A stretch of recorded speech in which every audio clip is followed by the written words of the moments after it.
Terve! Tällä kertaa mennään vauhdilla kohti uusia pettymyksiä, eli selitetään vähemmän ja tehdään enempi. Tarkoituksena oli nyt korjata kaikki nuo näkyvät ruosteet, mitä tässä on, tai oikeastaan ottaa ne kiinni, että ne ei lähde enää enempää repeämään. Nyt kun mie suunnittelen, että me tällä talvella tosiaan ajelen ja mie en tiedä, että kuinka kauan aikaa me joudun ajamaan. Se voi olla, että me joudun ajamaan koko talven ja sitten keväänkin. Eli maalataan, hiotaan tai päinvastaisessa järjestyksessä tehdään, mutta kuitenkin. Ja jos huomaatte, niin mulla on uusi lippalakki päässä. Me saatiin Speedlinen kanssa yhteistyössä tehtyä nämä lakit vihdoin ja viimein säädettyä ne kuntoon semmoiseksi, kuin minä halusin ne. Ja niitä on nyt pieni erä. Ja jos haluatte tukea tätä meikäläisen toimintaa, niin tuosta kuvauksesta alta löytyy linkki, mistä niitä saa. Mutta ei siinä. Kiitoksia Speedlinelle, että sai meikäläiselle näitä lakkeja tehtyä. Ja jos ne lakit loppuu kesken, niitä on tosi pieni erä, niin me saadaan parissa viikossa uusia lakkeja varmaan tehtyä. Mutta ei siinä. Lähdetään tekemään tämän jakson hommia nyt.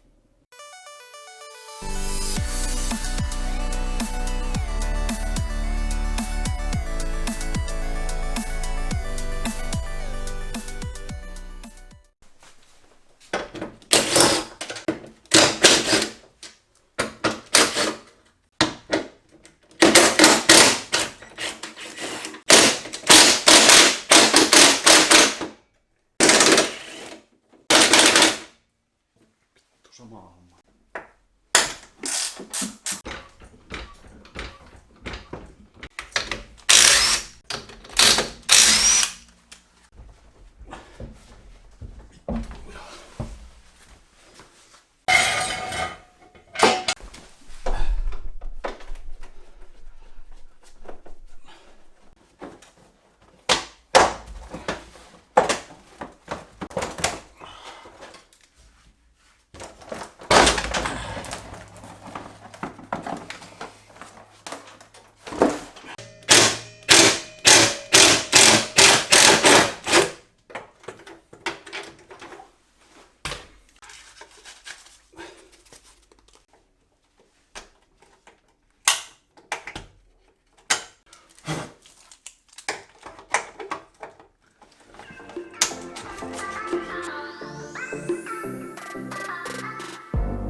Lokasuoja on pois yksi mutteri, tämmöinen mitä nämä on, tuotti ongelmia, sama oli toisellakin puolella, se on tuossa, se ruostuu, se ei lähde irti sieltä, se piti rikkoa, en ymmärrä, että miksi siellä edes on tuommoinen, koska joutuu se sisälokasuoja joka tapauksessa ottaa pois, kun tuo lokasuoja ottaa pois, mutta varmaan korvataan se sitten normaalipultilla.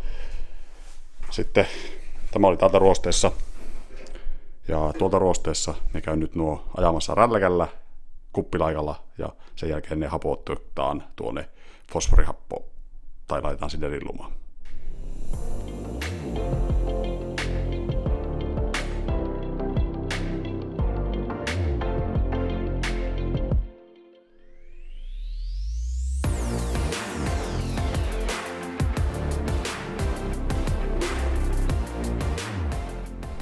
Muutama päivä viimeisestä kuvaussessiosta ja oikeastaan täällä tallissa olemisestakin.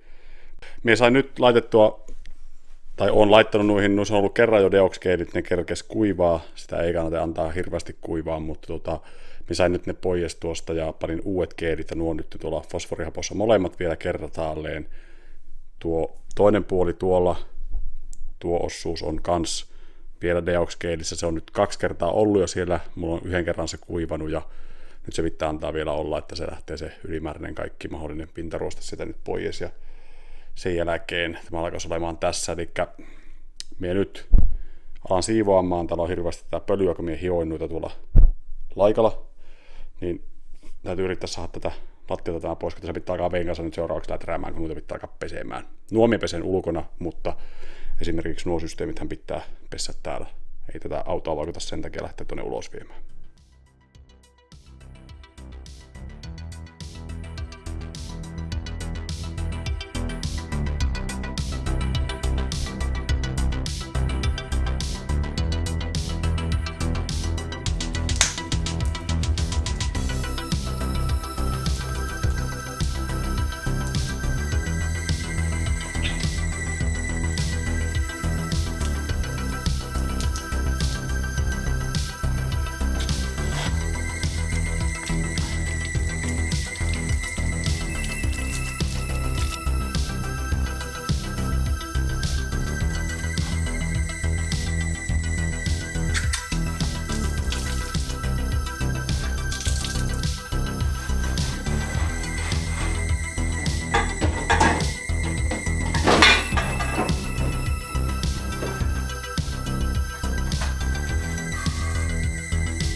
se on siinä. Sitten seuraavaksi tämä maalaamaan. Me nyt kuivaa ja mitähän muuta.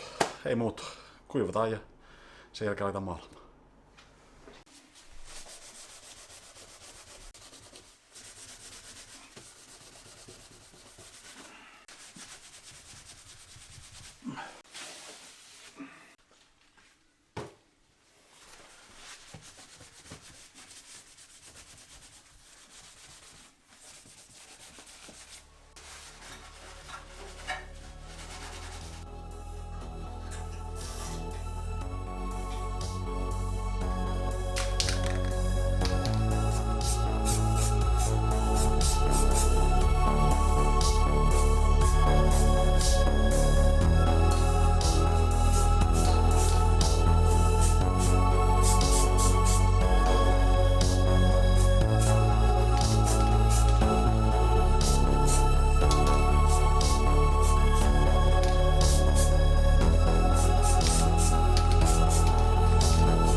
No niin, nyt on kaikki kohdat, mitkä pitää olla, niin pohjamaalattu ja ne pitäisi nyt vielä maalata sitten oikealla maalilla. Ja miksi kaikki tämä aika ja värkkäys näiden kanssa, niin jos me nyt 10 euroa käytän siihen, että me nyt kaikki suojaan tuolla lailla kunnolla, niin se ei minusta ole kauhean paha. Ja kun se maali, mikä mulla on, niin sekin on ylimääräistä, mikä mulla on jäänyt tuosta Volvon maalauksesta, niin se on ihan sama, kun se menee pilalle kuitenkin tässä talven aikana, niin se on sama suihkia tuohon sitten. Mutta luultavasti, toivottavasti se nyt sitten helpottaa siinä vaiheessa, kun tätä aletaan oikeasti maalaamaan, niin nämä hommat, ne on kuitenkin nyt käyty läpi ja nuo kaikki kohdat, niin nuo on täysin ruosteettomat, mitkä on tuolla ja nuo nolokaasujat nyt vaatii vielä aika paljon tekemistä, mutta luultavasti nekin säilyy paljon parempana nyt tämän talven yli, jos me tällä talvella ajaa, niin ne ei ainakaan lähde kauhean paljon repeämään nuo ruosteet tuosta kovin pitkälle. Mutta seuraavaksi varmaan ollaan sitten siinä vaiheessa, kun me maalaan näitä oikealla maalilla. Ja varmaan vielä lakkaakin jo jonkun verran päälle. Niin, ja miksi mie kävin nyt karhunkielellä nuo läpi nuo paikat, niin tuo on paha tuo keltainen happopohja, mikä siellä on alla nytten, niin se on oikeasti happomaalia. Ja jos siihen menee tunkemaan vaikkakin vesiväriä, niin se tahtoo kiehua.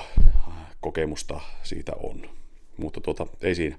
Tämä jätetään nyt tähän kuivamaan ja sitten palaillaan sen oikean maalauksen kanssa.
No niin, nyt on valmista ruostekorjausten osalta ja miksi tehtiin näin perusteellisesti, niin on ainakin aikaa pärkätä noiden muiden systeemien kanssa ennen kuin alkaa korjatekkeen.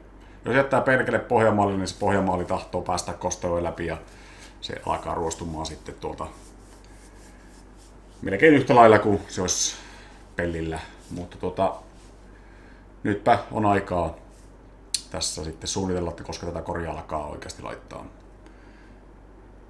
Etulokaasuja nyt on semmoiset kuin ne on. Niiden kanssa en tiedä vielä mitä me teen, mutta ne on nyt kuitenkin pysäytetty tuo ruostuminen ainakin vähäksi aikaa.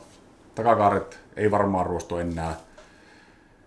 Tai ainakaan lähde leveämään tuo ruoste, mitä tuossa oli. Ja semmoista, mutta ei siinä. Eskarilla varmaan aletaan kasailemaan tätä ja sitten ollaan kohta katsastamassakin kenties tätä autoa. Ainakin seuraavan jakson päätteeksi pyrin siihen, että tämä olisi siinä kunnossa, että tämä voisi ajaa katsastukseen. Tässä ei niin hirveästi enää oikeastaan ole tekemistä.